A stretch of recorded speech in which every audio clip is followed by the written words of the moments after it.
অবশেষে বাজারে লঞ্চ করা হলো হিরো ব্র্যান্ডের নতুন একটি বাইক হিরো এক্সট্রিম 250R। আমরা যারা পাওয়ারফুল সেগমেন্টের হায়ার সিসির স্টাইলিশ বাইক পছন্দ করি তাদের জন্য এই বাইকটি হবে ফার্স্ট চয়েস, কারণ এই বাইকটিতে পাওয়ারফুল ইঞ্জিনের পাশাপাশি দেওয়া হয়েছে ব্র্যান্ড নিউ ফিচার্স। আর লুকসের কথা বললে তো দেখতেই পাচ্ছেন। তো চলুন জেনে নেওয়া যাক নতুন হিরো এক্সট্রিম 250R এই বাইকটির ফুল স্পেসিফিকেশন এবং বাইকটিতে কি কি নতুন ফিচার অ্যাড করেছে, তাছাড়া এই বাইকটি বাজারে কবে নাগাদ লঞ্চ করা হবে এবং লঞ্চের পর দাম কত হবে, তাছাড়া এই বাইকটির সুবিধা অসুবিধা সকল কিছু আজকের এই ভিডিওতে আপনাদের সাথে শেয়ার করব। প্রথমে আমরা বাইকের লুক এবং ডিজাইন নিয়ে কথা বলবো। এখন পর্যন্ত ইন্ডিয়াতে যে কয়টি বাইক লঞ্চ করা হয়েছে তাদের মধ্যে এর লুকস আমার কাছে সবচেয়ে বেশি সুন্দর লেগেছে। বাইকের সামনের দিকে যদি লক্ষ্য করেন তাহলে দেখতে পারবেন বাইকটির মাস্কুলার বডির সাথে এগ্রেসিভ নেকেড স্পোর্টি ডিজাইন দেওয়া হয়েছে, যা কিছুটা হিরো এক্সট্রিম 125 বাইকের মতোই। এর ডিজাইন এবং লুকস যে কোনো বয়সের মানুষেরই পছন্দ হবে। আমরা যারা ইয়াং জেনারেশনে আছি তাদের তো আরও বেশি পছন্দ হবে। বাইকের সামনের দিকে লক্ষ্য করলে দেখতে পারবেন বাইকের সামনে হেডলাইট হিসাবে ব্যবহার করা হয়েছে এলইডি বাল্বের হেডলাইট সেটআপ, যার থেকে নাইট ভিজিবিলিটি অনেক ভালো পাওয়া যাবে। বাইকের সামনে ফ্রন্টের সাসপেনশন হিসেবে ইউজ করা হয়েছে ইউএসডি ফ্রন্ট সাসপেনশন। বাইকটির ফ্রন্টের টায়ার হিসেবে ইউজ করা হয়েছে 17 ইঞ্চি অ্যালারিং এর সাথে 90/90 সেকশনের টিউবলেস টায়ার। এই বাইকের সামনে ব্রেকিং সিস্টেম হিসেবে ব্যবহার করা হয়েছে 300 মিলিমিটারের ডিস্ক ব্রেক, সাথে থাকছে dual channel ABS braking technology, যার জন্য রাইডার বেশ কনফিডেন্টলি বাইকটিকে রাইড করতে পারবেন।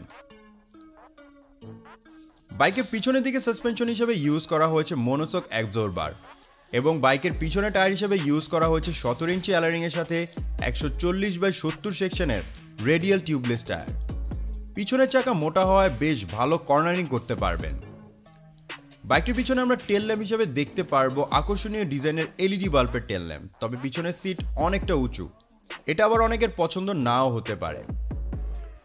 বাইকটিতে আরও ব্যবহার করা হচ্ছে সিঙ্গেল পার্ট হ্যান্ডেলবারের সাথে একেবারে নতুন ডিজাইনের ফুললি ডিজিটাল স্পিডোমিটার, যাতে ফিচার হিসেবে থাকছে clock, pass light, tachometer, odometer, low fuel indicator, low oil indicator, turn lamp এবং most important gear position indicator. নতুন করে পাবেন এই বাইকটিতে ব্লুটুথ কানেক্টিভিটি। বাইকটির মিটার এক্সপিরিয়েন্স খুবই ভালো হবে। চলুন এখন আমরা কথা বলবো এই বাইকটির ইঞ্জিন পারফরমেন্স নিয়ে। বাইকটিতে ইঞ্জিন হিসেবে ইউজ করা হয়েছে 250 CC DOHC 4 valve single cylinder liquid cool engine. বাইকটিতে লিকুইড কুল ইঞ্জিন থাকার কারণে বাইকটি ইজিলি আপনি লং ট্যুর করতে পারবেন, আর ওভারহিটিং ইস্যু থাকবেই না। বাইকটি থেকে ম্যাক্সিমাম পাওয়ার আউটপুট করে থাকবে 30 bhp 9250 rpm এ। এই পাওয়ারে বাইকটি থেকে আপনি টপ স্পিড তুলতে পারবেন অনায়াসে 150 থেকে 170 কিলোমিটারের মতো।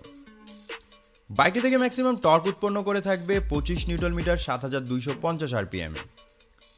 দুঃখের বিষয় বাইকটি থেকে খুব একটা বেশি মাইলেজ পাবেন না। ওভারঅল বাইকটি থেকে মাইলেজ পেয়ে যাবেন মাত্র 30 কিলোমিটারের মতো। এই বাইকটির স্পিড কন্ট্রোলিং এর জন্য এতে আপনি পেয়ে যাবেন 6 স্পিড গিয়ার বক্স। চলুন এখন জেনে নেওয়া যাক বাইকটি বাংলাদেশের বাজারে কবে নাগাদ লঞ্চ করা হবে। মাত্র কয়েকদিন হলো এই বাইকটি ইন্ডিয়ার বাজারে অ্যাভেলেবেল করা হয়েছে, কিন্তু বাংলাদেশের বাজারে এখন পর্যন্ত এক্সাক্ট ডেটটি বলা হয়নি। তবে অনুমান করা যায় হিরো এক্সট্রিম 125 এর মতোই 6 থেকে 7 মাসের মধ্যে বাংলাদেশের বাজারে এই বাইকটিকে পাওয়া যাবে। তো বন্ধুরা, এই ছিল এই বাইকের ফুল স্পেসিফিকেশন এবং ভালো ও মন্দ। তো আপনাদের কাছে এই বাইকটির কোন অংশটুকু ভালো লেগেছে এবং কারা কারা হিরো এক্সট্রিম 250R এই বাইকটি বাংলাদেশের বাজারে আসলে কিনবেন, তারা অবশ্যই আমাদের কমেন্ট করে জানাবেন। এবং এই ভিডিওটি ভালো লাগলে অবশ্যই ভিডিওতে লাইক করবেন। সম্পূর্ণ ভিডিওটি দেখার জন্য ধন্যবাদ।